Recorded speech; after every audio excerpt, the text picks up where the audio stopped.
Listo, vamos a ver entonces en el Antiguo Testamento ahora la cita de Jeremías 21:8.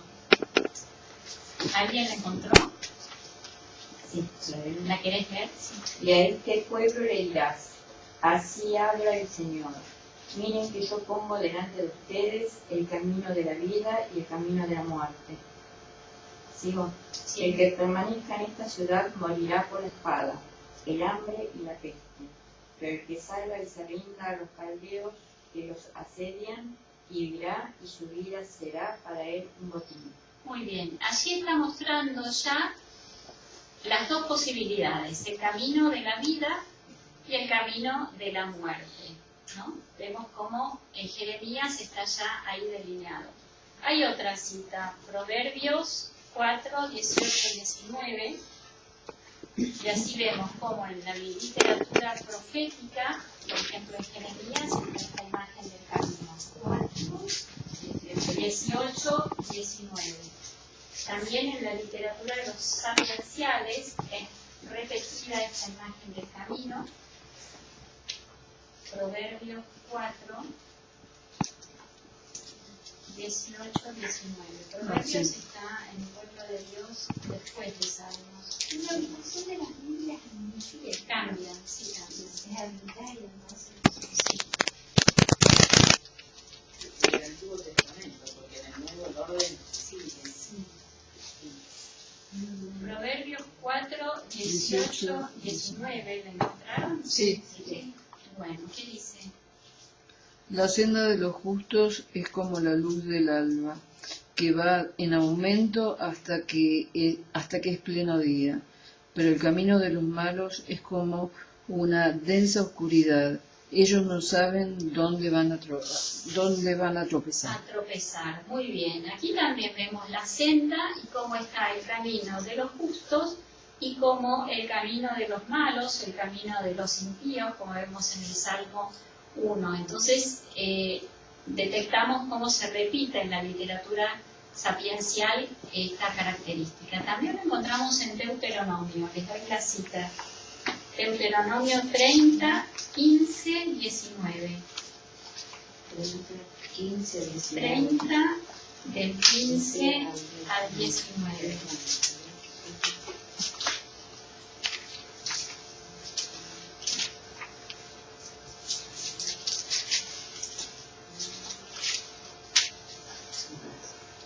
Muy bien, ¿la querés leer?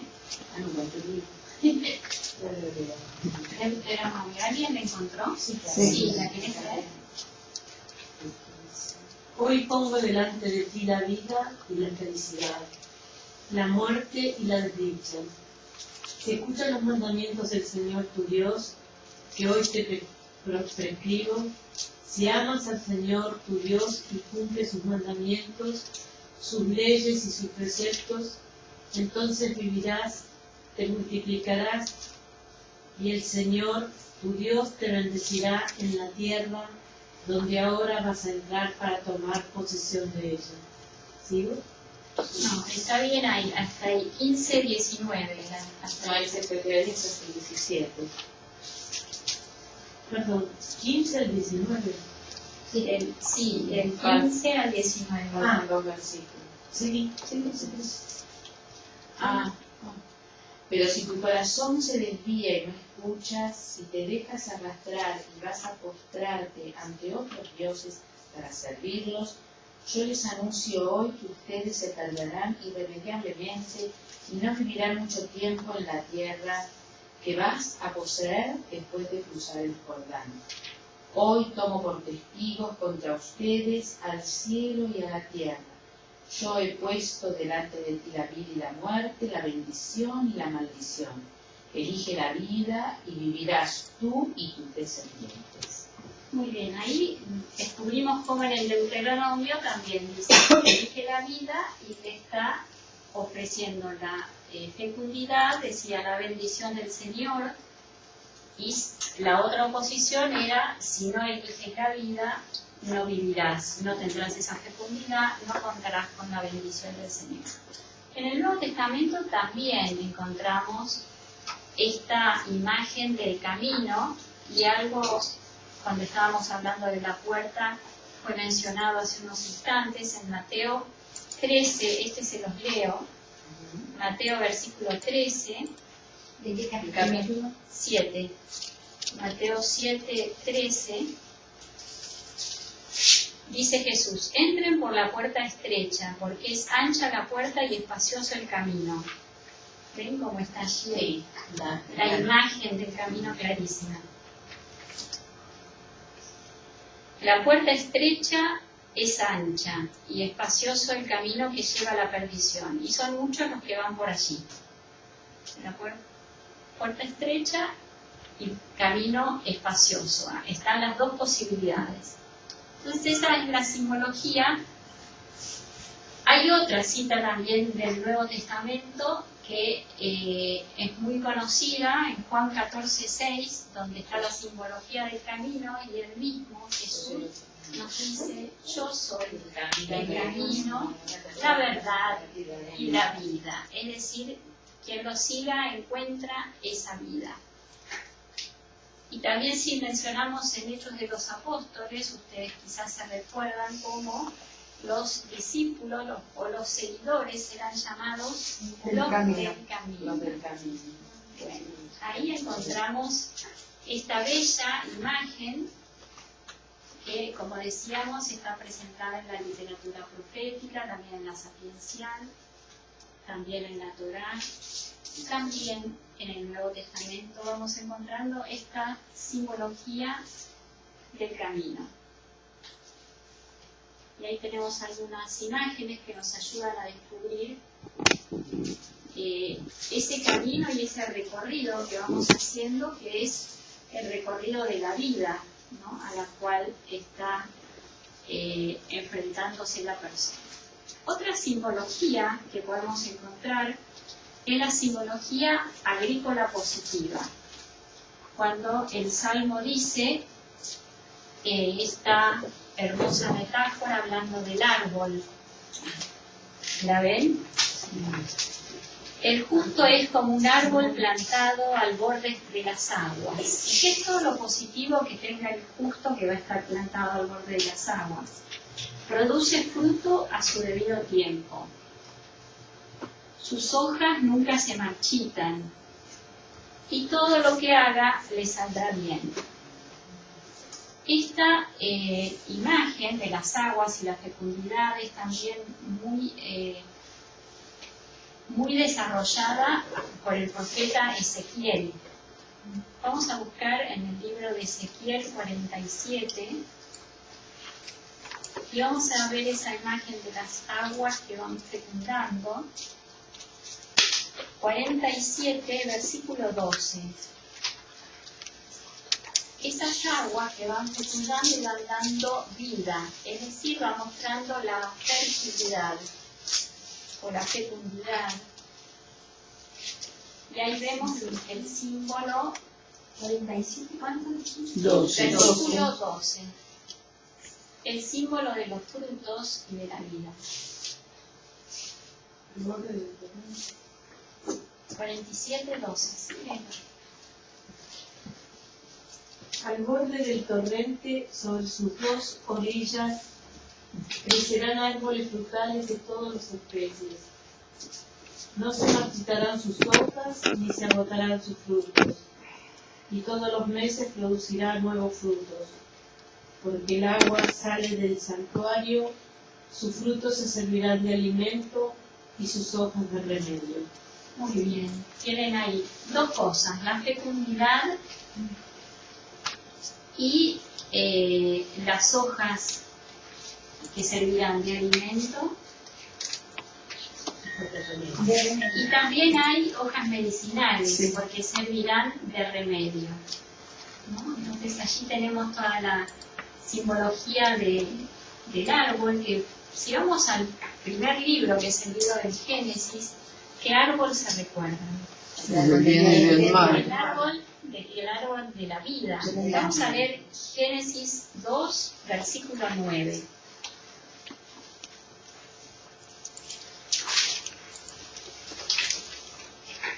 Está muy citado en la literatura de Oriente, el árbol de la vida.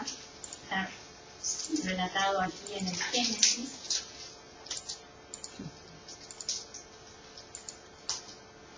Génesis 2, versículo 9. Y el Señor Dios hizo brotar del suelo toda clase de árboles, que eran atrayentes para la vista y apetitosos para comer. Hizo brotar el árbol de la vida en medio del jardín, y el árbol del conocimiento del bien y del mal. Muy bien, ahí están. El árbol del bien y del mal, como mencionaba, ¿cómo es tu nombre? Liliana. Como mencionaba Liliana.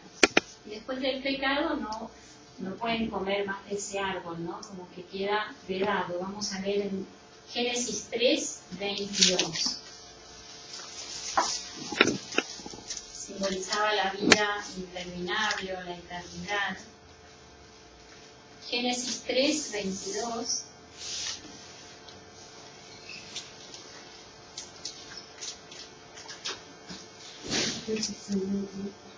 Sí.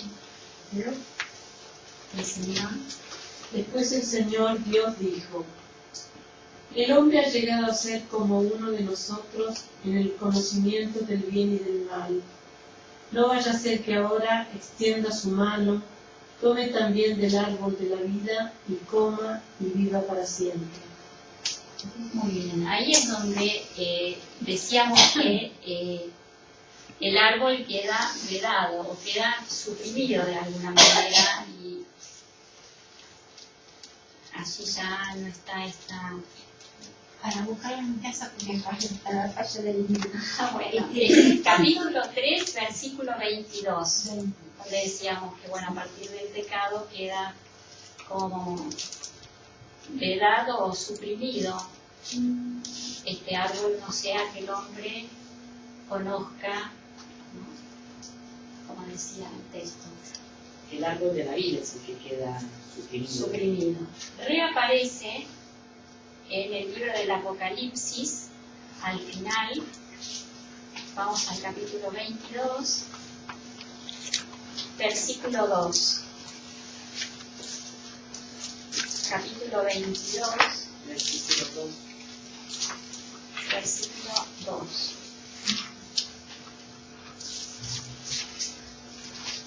Es el último libro. Estamos yendo, si se fijan, del Génesis al Apocalipsis, del primer libro al último. 22:2 dice: en medio de la plaza de la ciudad, a ambos lados del río, había árboles de vida que fructificaban 12 veces al año, una vez por mes, y sus hojas servían para curar a los pueblos. Ahí volvemos a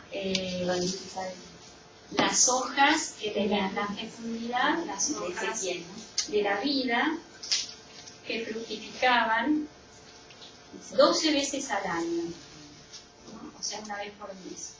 Y sus hojas eran también medicinales, como la que leíamos que serían de remedio. ¿No? Entonces acá vemos cómo en la literatura bíblica va desarrollando esta idea del árbol y este sentido del árbol de la vida. ¿No? Sí, Ezequiel. Ezequiel 47 era la otra cita que vimos. Sí.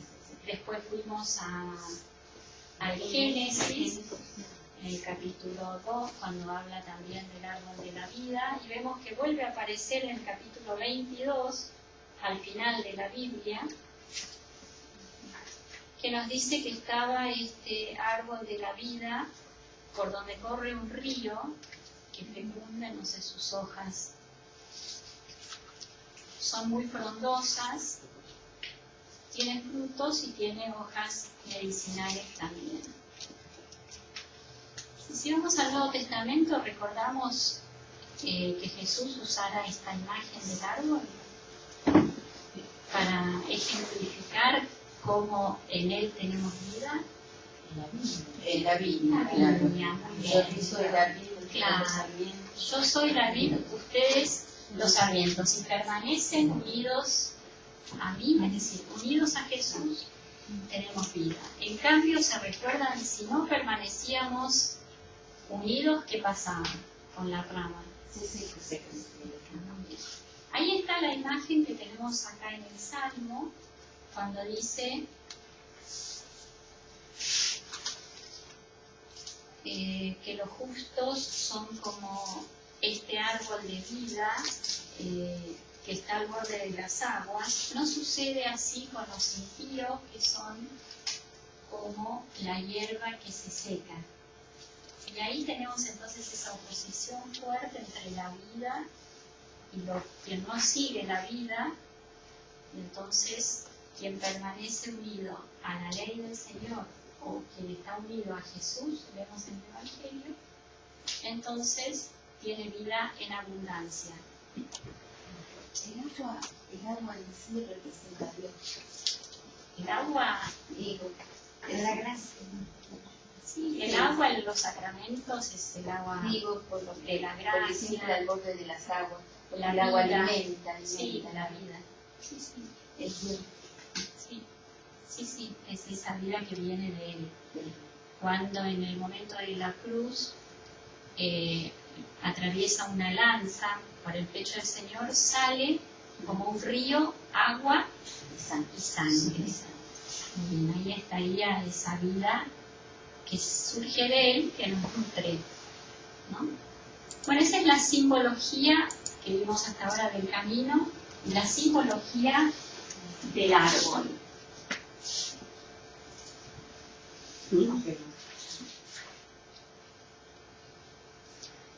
Decíamos que esta es la simbología agrícola positiva. Ya avanzamos un poquito en lo que es la simbología agrícola negativa, que sería que se seca, ¿no? Era esa imagen de que la hierba que no está nutrida por la raíz o que no está al borde de las aguas, que decíamos que es la gracia del Señor, que es estar unido a Él, o que según el Salmo es el amor a la ley del Señor, es vivir la ley del Señor. Y entonces en la imagen agrícola negativa, esa hierba se seca, es decir, esa hierba muere. Sería la paja, que también encontramos en el Antiguo Testamento, por ejemplo, en Isaías 17:13. Isaías 17:13. Qué bueno cuando empezamos a ver cómo esta simbología la encontramos en otros textos, por ejemplo en los profetas.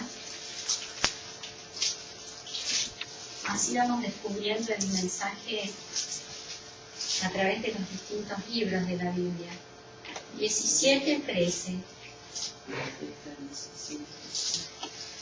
Él los amenaza y huyen bien lejos, empujados como paja por el viento de las montañas, como la flor del cardo por el vendaval. Muy bien. Ese ser como hierba seca o como paja que la empuja el viento o el vendaval, es esta imagen de algo liviano, algo que muere, algo que no tiene consistencia y no tiene peso. Desaparece. Si el justo permanece en el Señor, que es roca, se hace fuerte, crece, se desarrolla, es fecundo, tiene hojas medicinales, es decir, produce mucho bien. En cambio, la paja seca, lo opuesto, es liviano. Es un peligro, porque se puede incendiar, Es un se puede peligro. quemar, se quema todo. No tiene claro, esta fecundidad, ¿no? Porque No se sirve para dispersa nada. y muere, no sirve para nada. ¿Cómo nos decía el Salmo? Decía, no sucede así con los malvados, que son como paja que se la lleva el viento.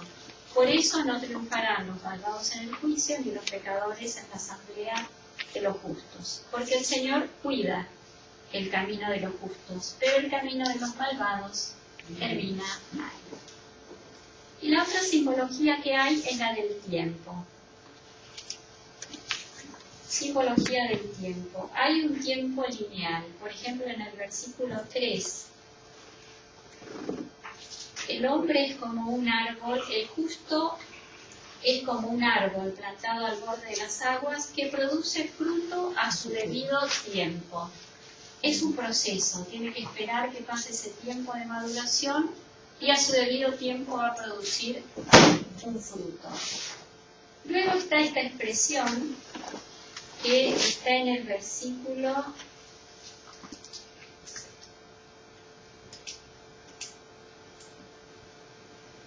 que dice de día y de noche. El 2. Se complace en la ley del Señor y la medita de día y de noche. Este de día y de noche me está marcando un ciclo, desde que el sol sale hasta que el sol se pone, ¿no? Entonces hay un tiempo cíclico que va a pasar de la mañana a la tarde, noche, otra vez mañana, tarde, noche, y ese tiempo va avanzando.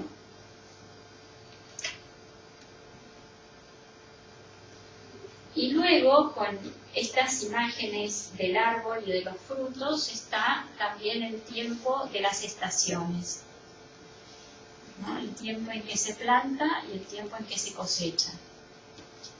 Ese que está en el que siempre confundo que es seco porque dice hay un tiempo para sembrar, un tiempo para cosechar. En el Eclesiástico. Hay un tiempo para todo, ¿no? Bueno, y estas serían entonces las simbologías que vamos encontrando, más una simbología cuantitativa, podemos decir. Al principio, el justo está solo y vemos que el impío está en reunión, porque si se fijan en el versículo 1, feliz el hombre que no sigue el camino de los malvados y se sienta en la reunión de los impíos. O sea, Son más. son más. Versículo 1. Vamos a ver qué pasa después. Al final, llegando al final, el Señor cuida el camino de los justos, pero el camino de los malvados termina mal. Como que el malvado termina solo. En cambio, el versículo 5 me está hablando de la asamblea de los justos. Ya los justos están en la asamblea, en una asamblea donde no triunfarán los malvados, dice. Entonces está jugando ahí con las cantidades. Si bien al principio el justo estaba solo, al final hay como un crecimiento y están reunidos en la asamblea de los justos. Podemos decir entonces así de manera global que el Salmo me está enseñando a establecer mi vida en el Señor. Establecer mi vida en el Señor a través de la ley. Siguiendo la ley del Señor, como dice, complacerse y meditar la ley de día y de noche. Y de esta manera, entonces, como mensaje de sabiduría, todo me irá bien. En la vida todo estará perfecto. Se llama esto en la Sagrada Escritura, es presentar esto como la teoría de la retribución. Si yo actúo bien, viviendo la ley del Señor, entonces Él me bendice. Y si no, no me bendice. Esa sería la teoría de la retribución. Bueno, y vamos a hacer una pausa y concluimos. Ese que dice el que siembra entre lágrimas Cosecha entre cantares. Decime, ¿y la simbología de la agrícola negativa estaría la parábola de la higuera? En la corte, que porque no dio fruto, qué bien. Viste como después de ir ejercitándote te empiezan a venir algunas relaciones con otros textos. Sí. Bueno, vamos a tomar un cafecito y después seguimos.